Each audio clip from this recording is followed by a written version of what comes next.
The additional 50 officers, are those going to be, you mentioned the UTSA study, they're going to be targeted on the hot spots, is that correct? Yes, ma'am, the crime prevention plan that we're working on right now. Okay. And so does it assign them to a specific detail? Like, are these safe officers? Are they general patrol? They'll be assigned to the substations, but as we work on this crime plan, which will affect the entire city, these officers would be primarily focused on that. Okay, and so going back to the budget issue, in 3 years, well, you mentioned it was I think the last slide you mentioned that it was added to our trial budget. Yes. So above and beyond these 50 officers in the trial budget, is there a recommendation to increase the number of officers above and beyond this 50? Yes, the 50 would increase our authorized strength to 2,553. And just as an aside, you know, I just read an article 2 days ago that there are more people that have moved into San Antonio in the last year than any other city in this country. And I think that I don't know how we move forward not increasing the size of the police department with the increasing population. As the siren is behind us. It's funny. Go ahead. Good morning, Mayor and Council. Just to add to what the Chief mentioned, Councilwoman, in the trial budget, in addition to the 50 officers that you're considering today, there's also 28 officers that will come as a result of the St. Mary's police station that is scheduled to be completed next year. So those are the two allocations that we presented in a trial budget. And then since we do a 2-year budget in 2024, the recommendation was an additional 25 police officers. Okay, and those, again, those 50, but also the 24, was it, will be, well, maybe the 24 go to specifically to the St. Mary's. 28, 28, specifically. I'm sorry. Yeah. But the other 50 will be dispersed throughout the city Correct. at the different substations. Yes, ma'am.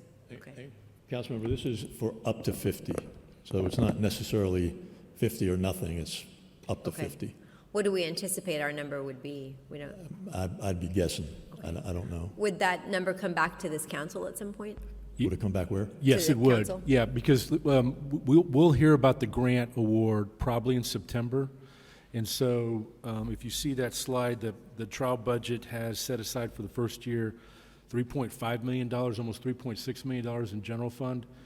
If we were to get 0 officers from the grant, we still have almost $3.6 million. We would come to the council and how many?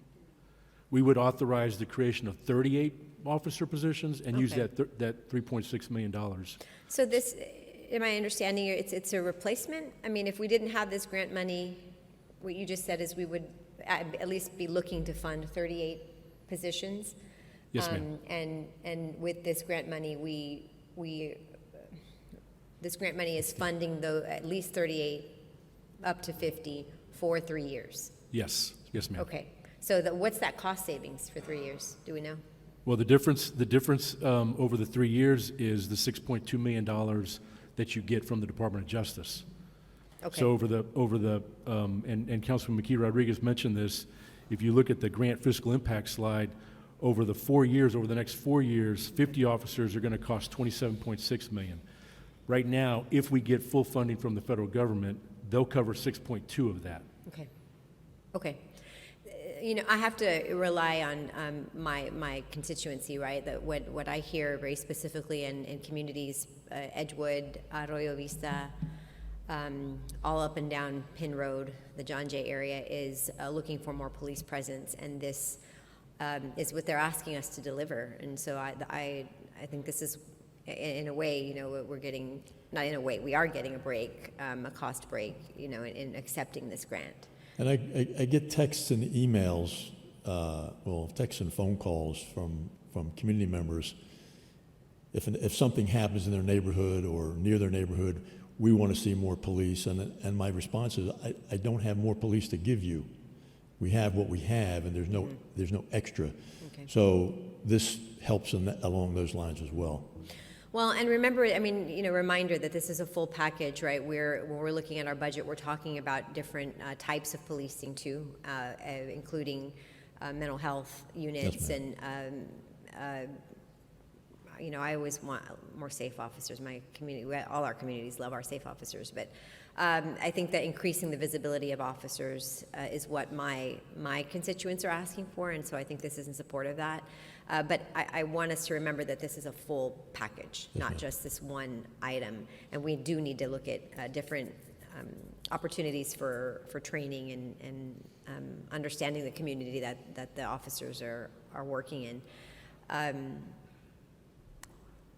I think that was it for me. I just want to make sure that this is also, you are working with UTSA and the UTSA team and their studies to identify where these officers will be. Got a meeting with them next Monday. Okay. And to be clear too, these are like brand new hires going through the academy. Okay. All right. Okay. Thank you. Thank you, Mayor. Thank you, Councilmember Cabello Havrda. Councilmember Bravo.